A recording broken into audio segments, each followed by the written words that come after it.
আপনার সন্তানকে দুইটি সময় ঘর থেকে বের হতে দিবেন না।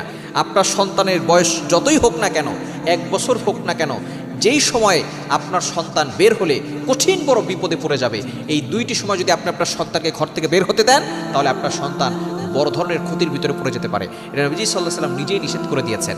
নাম্বার 1 নম্বর সময় হচ্ছে আজানের সময়। আপনার সন্তানকে, আপনার ছোট বাচ্চাটাকে আজানের সময় ঘর থেকে বের হতে দিবেন না। কারণ আজানের সময় যখন আজানের আওয়াজ শুরু হয়, তখনই কিন্তু শয়তান পলায়ন করতে থাকে। এটা আমরা অনেকেই জানি না। দেখবেন কুকুর কিন্তু আজানের সময় ঘেউ ঘেউ করে, কেন জানেন?